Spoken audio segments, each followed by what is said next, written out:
Morning everyone. आज हम लोग रेशियो यानी अनुपात के बारे में पढ़ेंगे। अनुपात और समानुपात दोनों देखेंगे, लेकिन पहले हम लोग अनुपात देखते हैं। अनुपात यानी कहते हैं रेशियो। ठीक है, दो सजातीय राशियों के मध्य निश्चित संबंध के अनुपात को निश्चित संबंध को ठीक है अनुपात कहते हैं।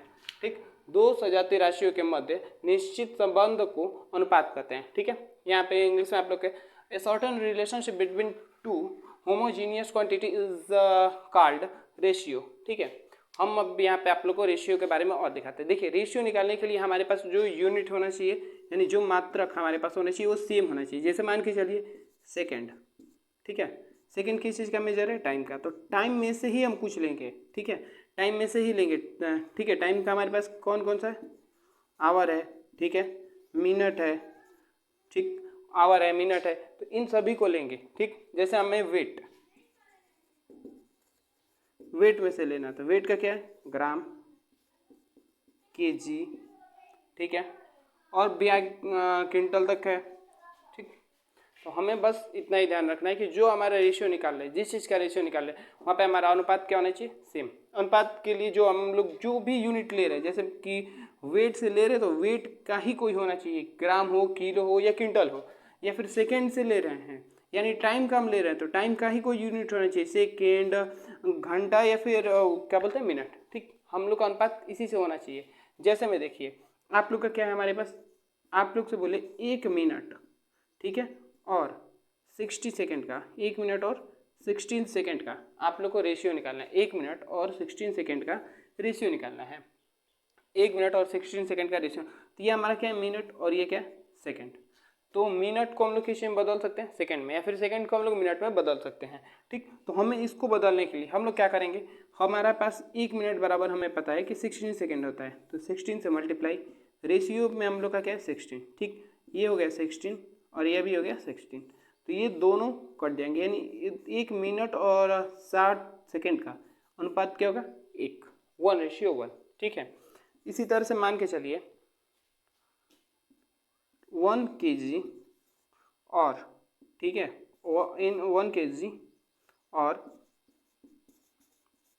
1 kg और आप लोग मान के चलिए 100 ग्राम।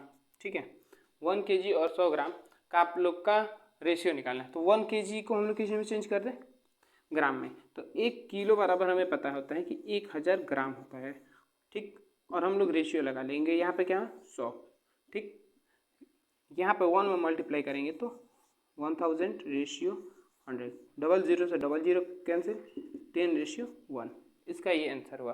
ठीक, इसी तरह से हम लोग एक आध और सवाल देख ले रहे हैं। अब हम लोग एक और सवाल देखते हैं। ठीक है, तो हमारे पास क्या है? यदि x ratio y equal to 3:4 and और y ratio z equal to 8:9 हो, तो x ratio y ratio z का z ज्ञात करना है। ठीक है, यहाँ पे if x ratio y equal to 3:4 and y ratio z equal to 8:9 then find x ratio y ratio z। ठीक, इस कंडीशन में हमें क्या करना है? देखिए, x बाई वाई, ठीक, इसको हम लोग इस तरह लिख लेंगे 3/4, y रेशियो z को y by z equal to लिख लेंगे 8/9। ठीक, यहाँ पे हमें y और y दोनों जगह है। ठीक, तो दोनों जगह y का जो वैल्यू है उसको हमें बराबर करना है। ठीक, बराबर करने के लिए हम क्या कर सकते हैं? देखिए, यहाँ पे यदि हम इसमें 2 से मल्टीप्लाई कर दे रहे तो ये भी 8, ये भी 8, दोनों 8 हो जाएगा। ठीक, तो जब हमारा दोनों 8 हो जाएगा तो हम इसमें क्या करेंगे? दोनों में ऊपर नीचे से मल्टीप्लाई करेंगे। ठीक, क्या, जैसे मैं चलिए 3/4 ऊपर और नीचे दोनों में 2 से मल्टीप्लाई किए, 3 में 2 का किए तो 6 और यहाँ पे किए तो 8। x बाई वाई इक्वल का वैल्यू क्या हो गया? x बाई वाई का 6:8। यहाँ पे भी y का वैल्यू हो गया हमारे पास 8 और y का भी वैल्यू यहाँ पे भी हो गया हमारे पास 8, दोनों जगह y का वैल्यू हो गया 8। अब हम निकाल सकते हैं किस चीज़ का value? x ratio y ratio z। हमारे पास यहाँ पे देखिए, इसको लिखने से पहले सबसे पहले हम लोग वैल्यू लिख लेते हैं। ठीक है, जैसे मान के चलिए यहाँ पे x का वैल्यू, यहाँ पे x के सामने क्या दिया है? 6, y के वैल्यू हमारे पास y के सामने क्या दिया है? 8। ठीक है, यहाँ पे ये y का वैल्यू हो गया, z के सामने z का वैल्यू क्या दिया है? 9। तो अब हमें निकालना है x ratio y ratio z। ठीक है, तो यहाँ पे x का वैल्यू हमारे पास दिया है 6 y का वैल्यू हो गया 8 और z का वैल्यू हो गया 9।